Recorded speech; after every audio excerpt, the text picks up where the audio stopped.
The morning sun slanted through the tall windows of Hopewell Community Center, a long-standing gathering space at the edge of town where people came for everything from food drives to music nights.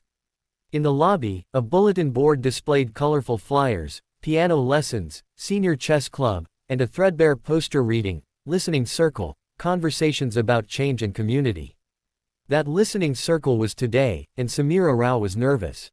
Samira had moved to Hopewell 2 years earlier, drawn by the town's rolling hills and slower pace. As a public health researcher, her work often revolved around data and patterns, numbers that told stories of human behavior. Recently she had watched a CNN segment by Harry Enton discussing how Americans' views on legalizing marijuana had changed over decades, how support had grown from about 1 in 8 in 1969 to around 2/3 today. Enton explained that when people see others they know using marijuana responsibly, attitudes shift, sometimes slowly, sometimes in fits and starts, with unforeseen backlash and surprising support emerging across generations and backgrounds. Samira pondered how those trends were not just statistics but real people rethinking long-held beliefs. She imagined how different life might feel if people carried that same openness and curiosity into all areas of their human relationships. That was why she had helped organize the Listening Circle, to give residents a place to share, not debate, their experiences and opinions about issues that mattered to them and to one another. When she stepped into the circle, she saw about a dozen faces, some familiar, some strangers. Mr. Delgado with his gentle eyes, who walked his dog here every morning, Nora Liu, the high school art teacher, a few young adults from the coffee shop down the street, and an older woman named Ms. Thompson, who wore a crisp hat and carried a kind of quiet reserve. Samira smiled and gestured for everyone to sit. "Thank you for coming," she began, her voice steady though her heart fluttered. "Today we're here to talk, not to persuade, but to understand. I'll share some things I learned about how people's views change over time, like what I saw in commentary about attitudes toward marijuana legalization. But more importantly, I want to hear your stories, moments when you changed your mind, or when someone's kindness helped you do that." There was a gentle quiet. Nora was the first to speak. "I used to think change was scary," she said. "The family has always been traditional. When I first heard about people using marijuana for medical reasons, I worried it was just another fad that would bring trouble.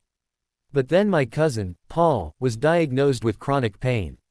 He told me how medical cannabis eased his suffering in ways other treatments couldn't. That made me stop and listen. I had to let go of assumptions and care more about him than about what I thought I knew." Samira nodded. Nora's story was an example of what Enton hinted at with polling data, that direct human experience often alters viewpoints more than abstract arguments. "It's about connection," Samira said. "When we see someone we care about in a new light, it can shift our hearts even before our minds." A few people murmured agreement. Mr. Delgado adjusted his cap. "When my granddaughter came out as queer, I had a lot of questions, a lot of fear. But she never yelled at me. She just shared her life with me, over dinners, over long walks. I learned more about her experiences than any headline could teach. I realized that empathy matters more than insistence." Ms. Thompson shifted slightly in her seat. Samira noticed her quiet presence. "I'm from an older generation," she said, voice soft but firm. "I grew up hearing that certain behaviors were immoral, dangerous. When marijuana talk came up in my time, we believed all that. But I've seen changes in people's lives, good changes, and I've had to wrestle with my preconceived ideas. Listening to neighbors, hearing their stories of healing and responsible use, challenged me to rethink what I thought was right." There was a pause as the group absorbed her words. Samira felt a warmth spread through the room, a sense that this gathering was more than a discussion, it was a community unfolding, piece by piece. A younger man, Ethan, who had been quiet until now, spoke up. "I used to get frustrated when people clung to old ideas without questioning them. But I didn't always explain my views kindly. One day my friend Sarah invited me to join her grandmother at church. At first I didn't want to go, but I went. I didn't preach or shove my views. I just listened. And in listening, I understood more about why some people hold on to tradition. That changed me." Samira felt nearly everyone in the circle lean in, sensing the tenderness in Ethan's reflection.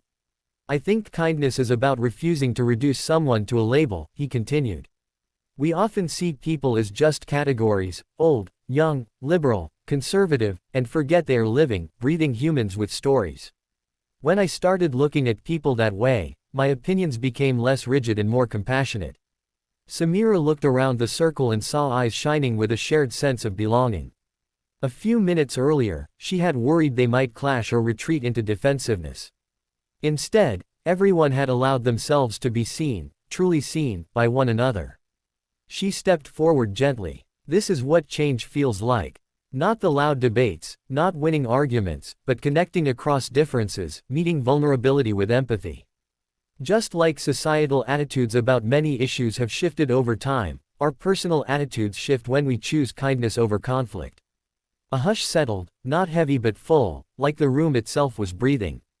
In that moment, Samira realized something powerful. When kindness leads conversations, understanding grows, often in places where data alone could never reach. Part 2. After a pause, the circle continued. The late afternoon sun warmed the room, and Samira asked a final question: when has someone's kindness changed the way you see the world? Nora raised her hand again.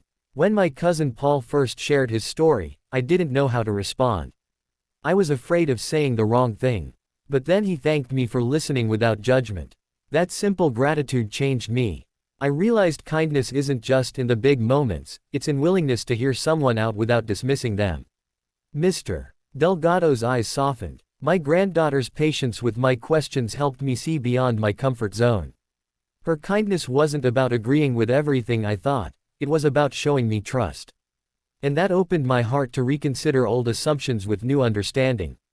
Samira noticed a pattern. Each person's story involved someone choosing empathy over dismissal, curiosity over fear.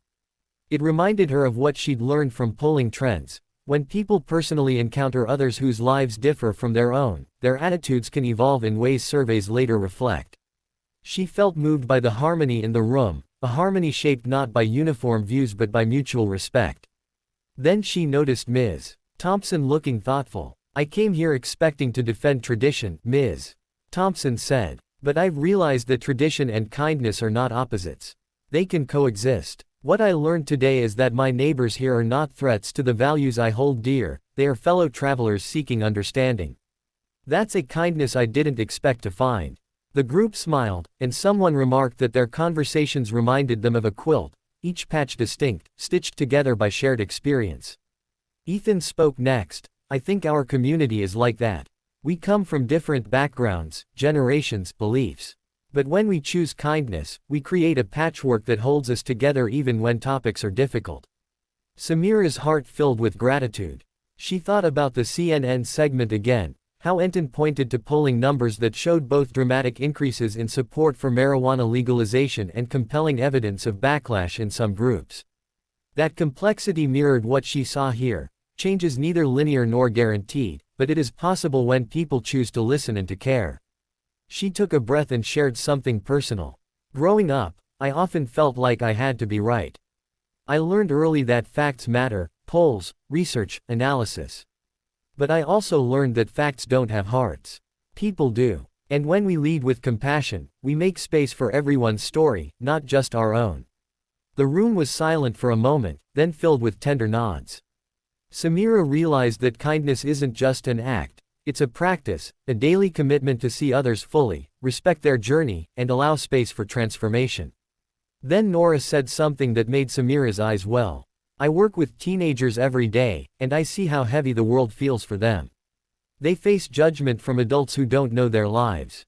If we, as a community, can show young people that kindness transforms hearts and builds bridges, maybe they'll carry that kindness forward. Maybe they'll find ways to listen even when they disagree. Samira thought of how attitudes about many social issues had changed over generations. Some patterns in the national dialogue had echoes in Hopewell: resistance, acceptance, pause, reconsideration. But the pace of change wasn't the point. The point was empathy, and people choosing connection over alienation. In that moment, the listening circle became more than an event. It became a microcosm of what kindness can do: heal rifts, open minds, and nourish community. Before people began to drift away as the sun dipped lower, Ms. Thompson stood and faced the circle. I came here unsure of what to expect, she said. But I leave with something precious, the knowledge that kindness can be the ground on which change grows. Not loud arguments, not forceful persuasion, but gentle, patient understanding. A murmur of agreement filled the room. Samira felt a wave of warmth, as if each story and reflection had woven an invisible thread connecting them. When the circle ended, many lingered a little longer, exchanging smiles, offers of coffee, invitations to future gatherings.